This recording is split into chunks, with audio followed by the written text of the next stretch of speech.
Аргунов Павел Анатольевич, министр строительства Республики Саха-Якутия. Родился 9 февраля 1978 года в селе Чурапча. Окончил в 2000 году Якутский государственный университет имени Максима Кировича Амосова по специальности производства строительных материалов и конструкций. В 2007 году прошел профессиональную переподготовку в Институте управления при президенте Республики Саха-Якутия по направлению управления финансами. В 2016 году окончил Российскую академию народного хозяйства и госслужбы при президенте Российской Федерации по специальности государственное и муниципальное управление. Трудовую биографию начал в 1994 году в рабочем крестьянском хозяйстве в селе Бетедях Мегино-Кангаласского улуса. После окончания профильного вуза вся трудовая деятельность связана с жилищным строительством. 23 октября 2018 года указом главы Республики Саха-Якутия назначен министром строительства Республики Саха-Якутия.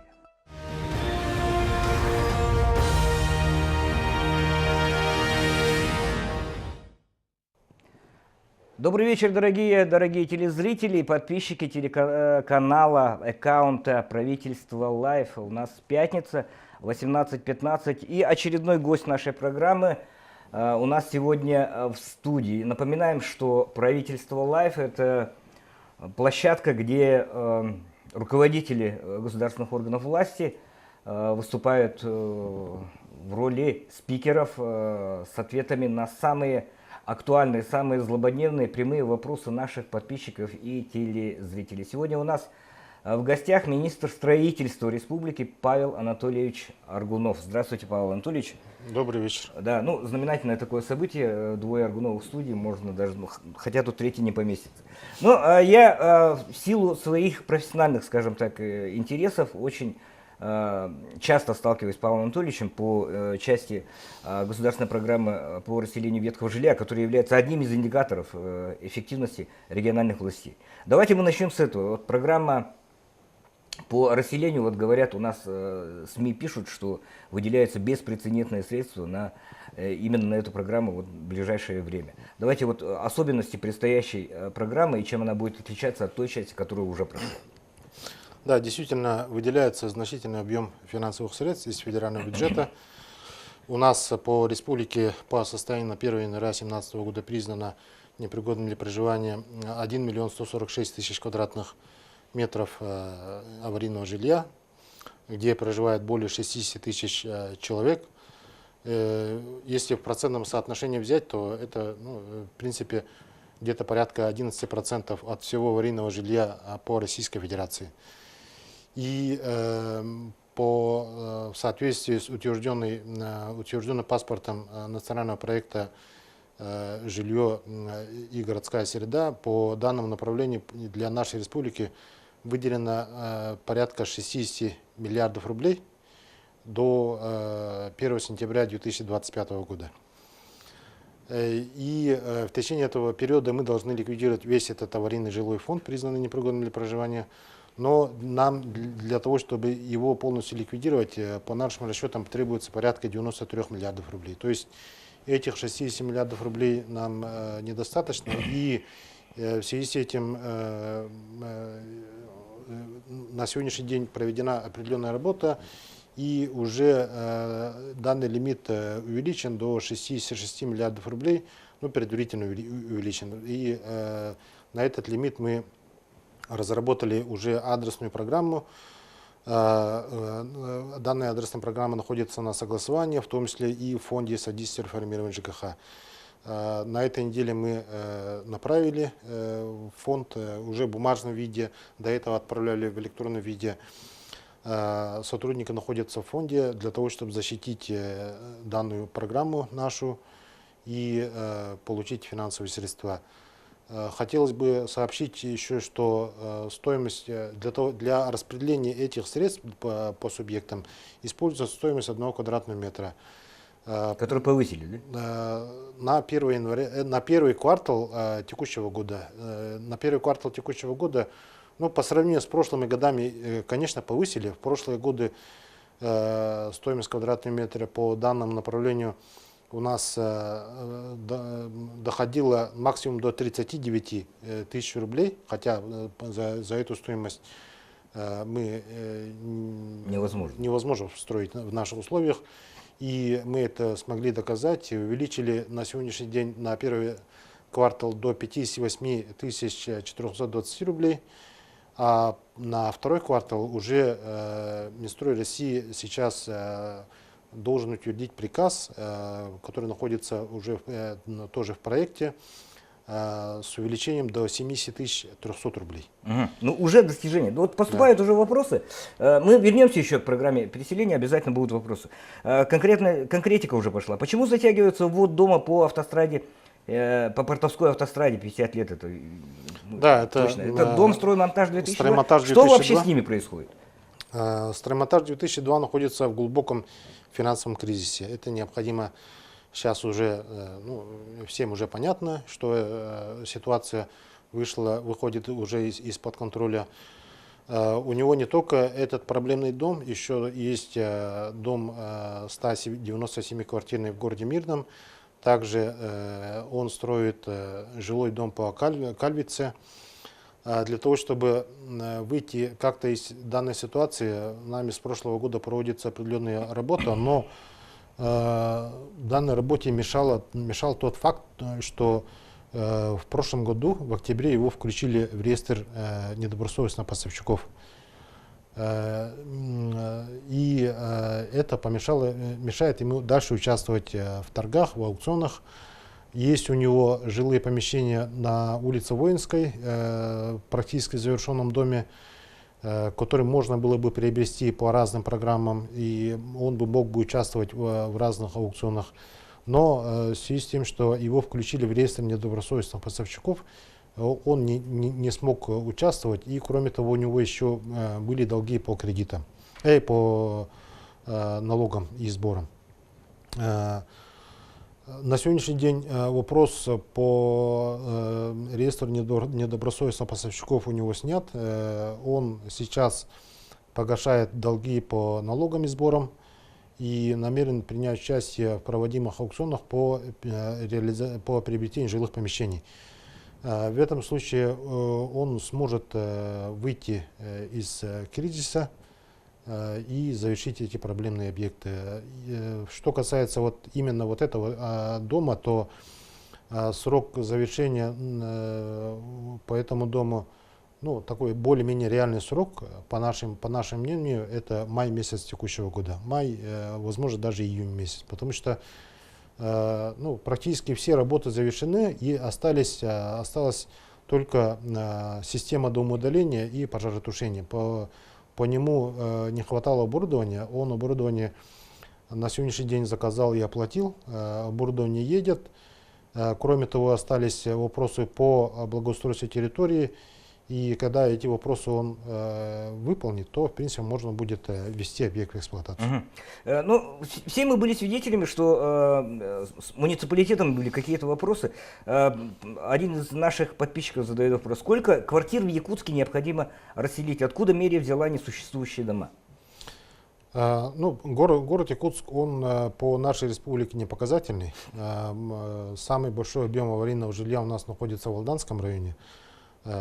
Порядка 180 тысяч квадратных метров. Город Якутск по сравнению с ними практически в 3 раза меньше по площади. Еще большой объем имеется в Ленском районе, в Нерюнгри, Мирном, и Мегано-Кангаласский район тоже практически сопоставим с городом Якутском получается.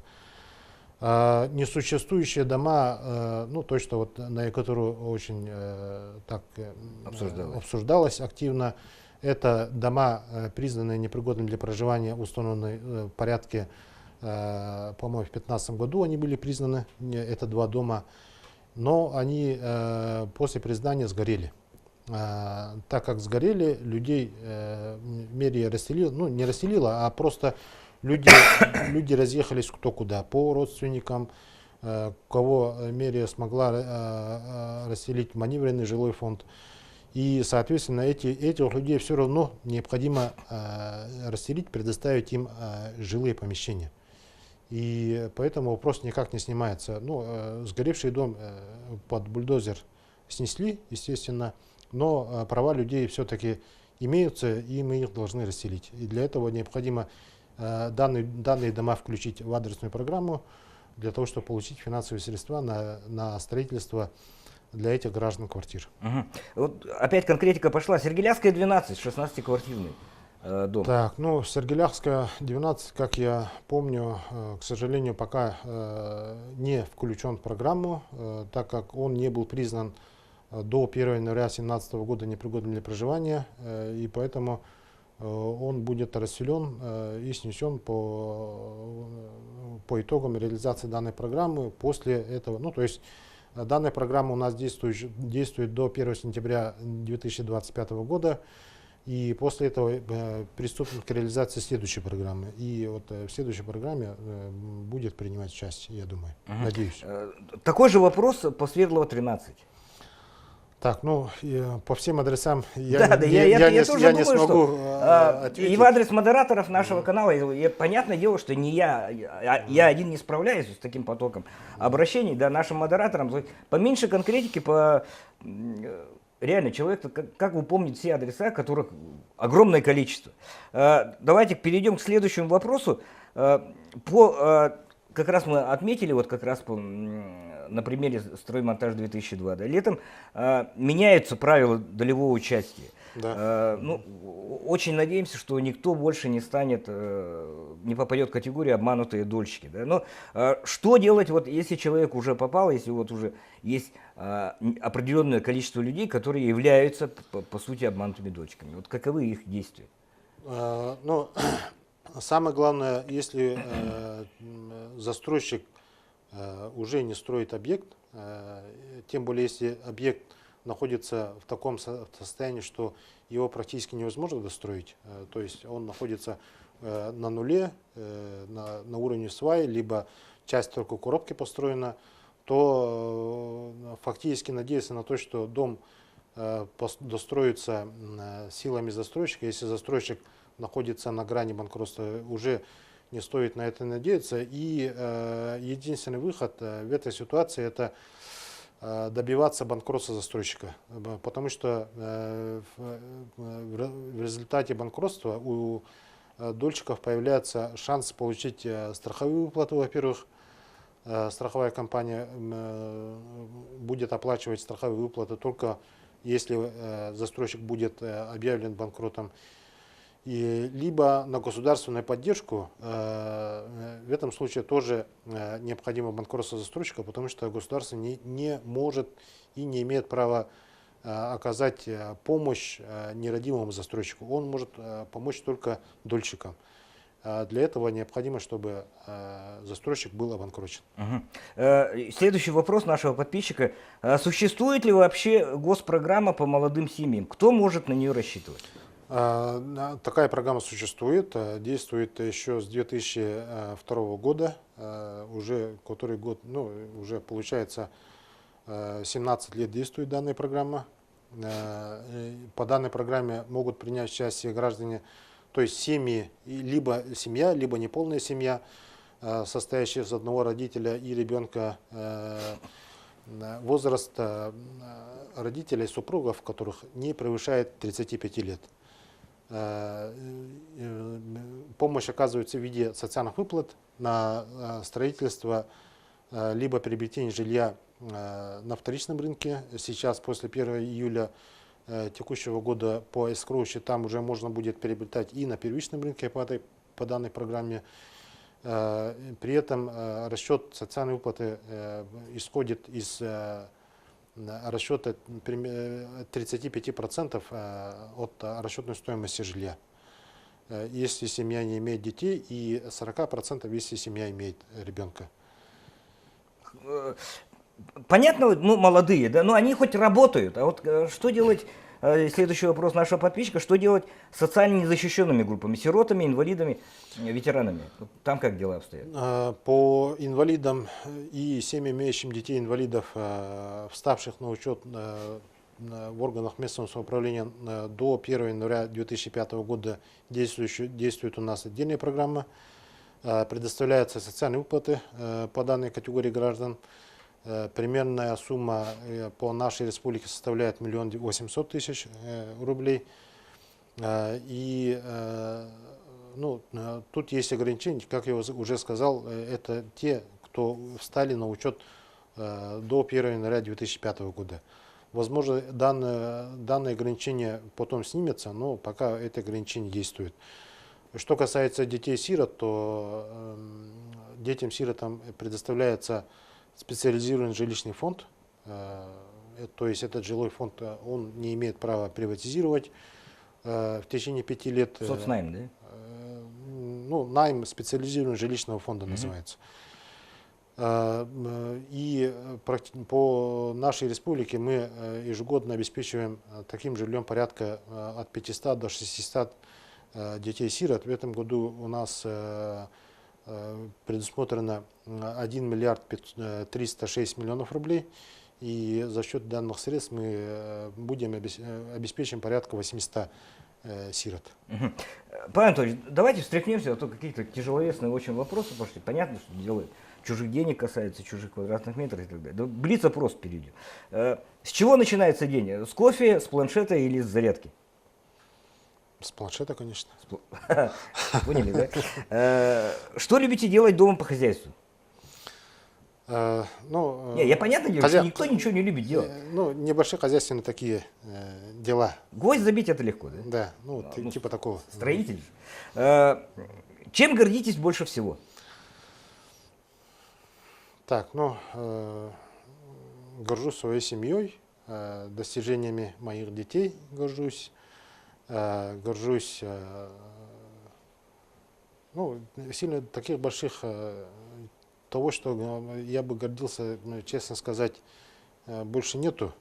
Ну, горжусь теми достижениями нашего министерства, если они есть. Например, мы достигаем план ввода жилья, обеспечиваем определенное количество граждан социальным жильем, там, социальными выплатами. Это здорово. План выполнен, это предмет для гордости. Я бы еще гордился фамилией, кстати, на самом деле. Какая запись стоит в трудовой книжке первой?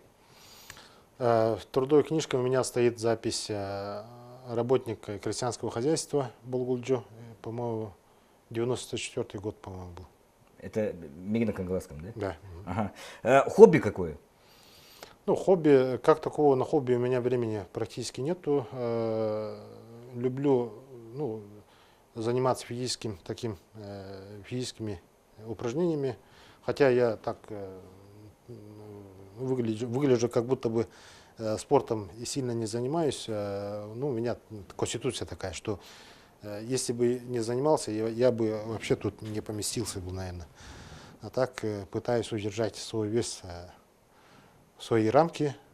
Ну, иногда получается, иногда нет. А я хочу потолстеть, Павел Анатольевич, на самом деле. Потолстеть, стать толстым и красивым. Какое фирменное блюдо жены любите больше всего? Отрекламируйте, пожалуйста.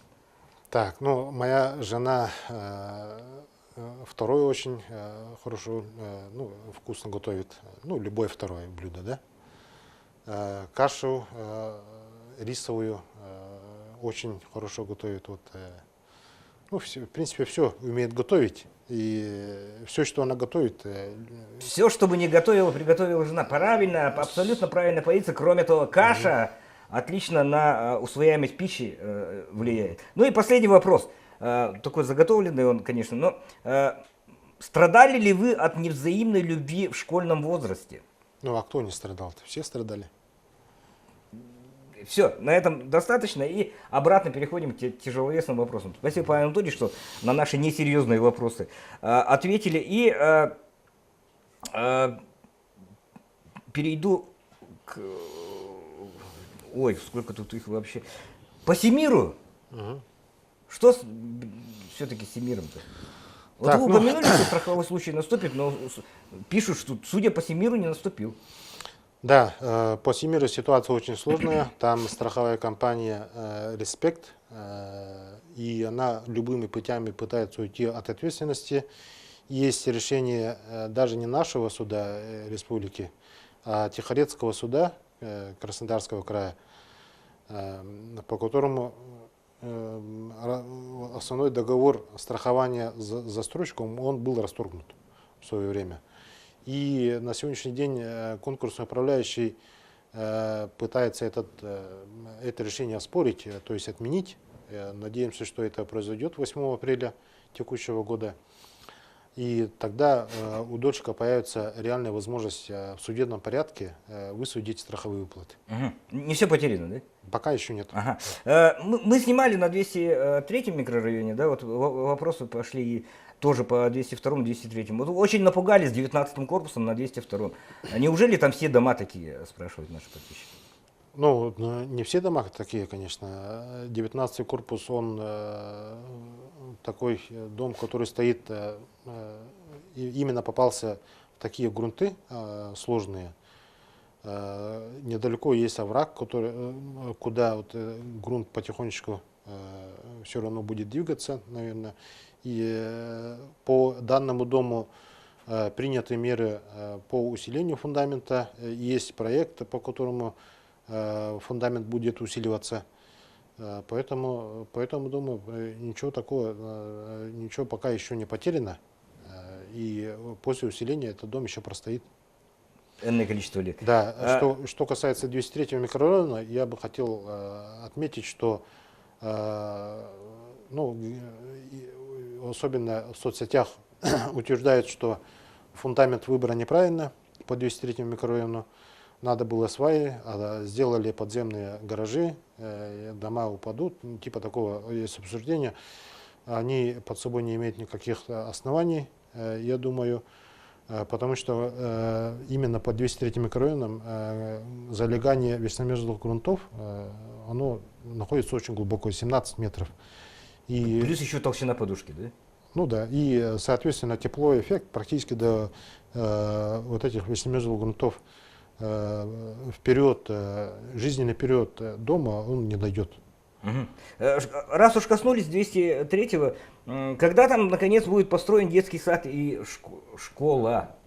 Спрашиваю. Ну, в 203-м микрорайоне детский сад, который вот посередине стоит, он практически заканчивается, на днях завершится.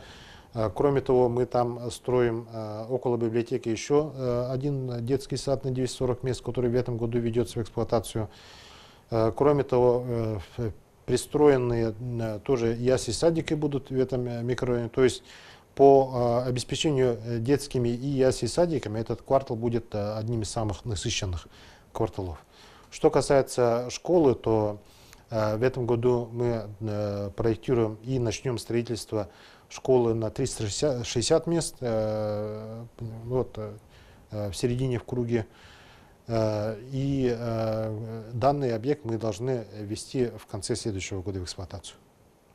Ну, в принципе, тот урок, который получили власти, как муниципальные, так и республиканские, по соцобъектам именно в спальных районах. Коротко ответьте, пожалуйста, вообще кроме 202 и 203 в городе есть места, где строиться можно? У нас, по-моему, куда ни ткни, там везде красные линии уже. Ну да, в городе Якутске очень насыщенная идет застройка.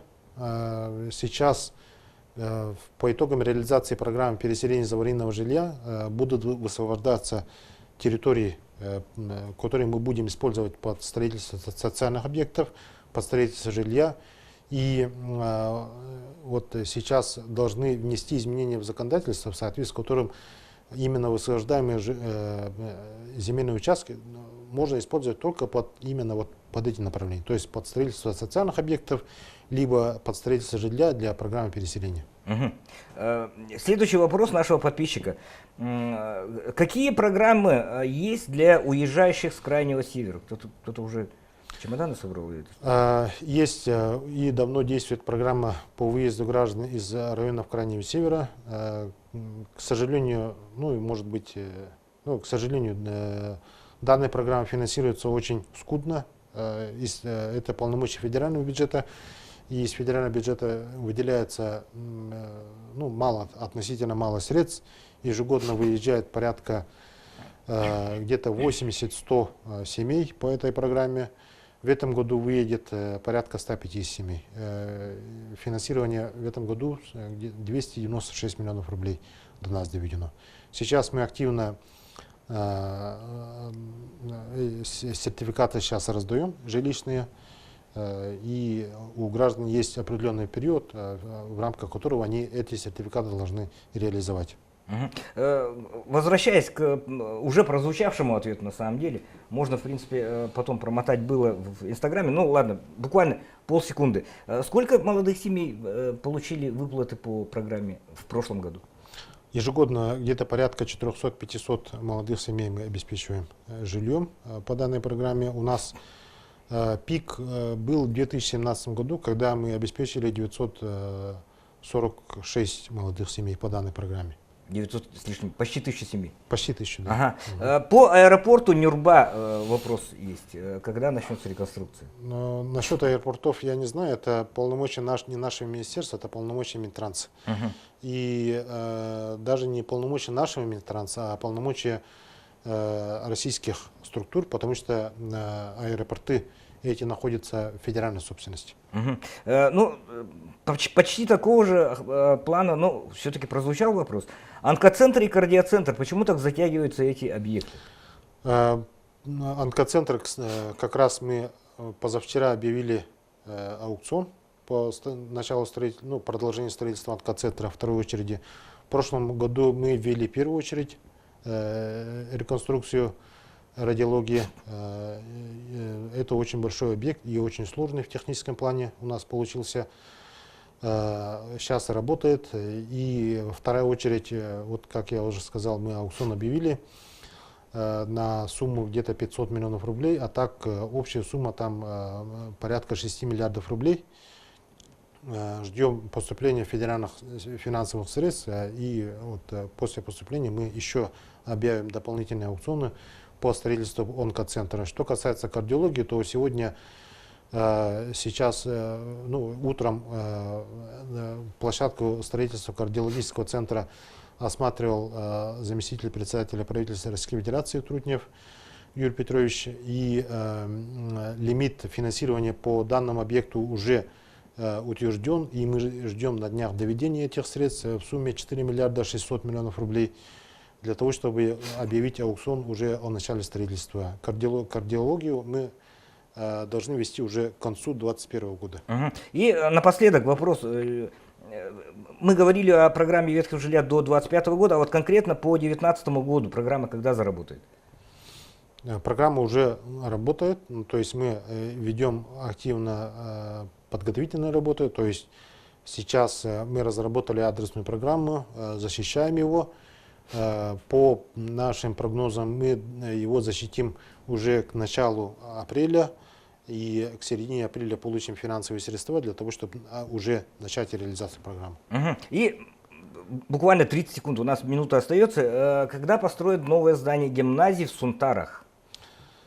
Так, что касается строительства социальных объектов, и вообще объектов, да, наше министерство является соисполнителем программ. То есть решение по строительству школ, больниц, объектов культуры, спорта принимается на уровне не нашего министерства, а на уровне соответствующих министерств. Министерства образования, Министерства здравоохранения, Министерства культуры, спорта. Наше министерство является министерством, который строит. И если примут решение строительства гимназии в Сунтарах и выделят соответствующие средства, то подключается наше министерство и начинается отрабатывать. Хорошо. Спасибо большое, Павел Анатольевич, что пришли и ответили на более чем дотошные вопросы наших подписчиков, наших телезрителей, которые касались особенно острых направлений. Это и долевое строительство, это и расселение граждан из ветхого и аварийного жилья. И на все те вопросы, которые вы не получили прямого ответа от министра строительства Республики Павла Анатольевича Аргунова, вы получите от него же, но ответы в письменном виде на тех постах, которые были на нашем аккаунте. Ровно через неделю ожидаем нового гостя, так что оставайтесь подписаны на наш аккаунт, задавайте свои вопросы, следите за нашими публикациями. И раз в неделю по пятницам в 18:15 правительство Лайв, самая открытая площадка, в которой руководители органов государственной власти, своего рода отчет, что ли, перед населением. Увидимся.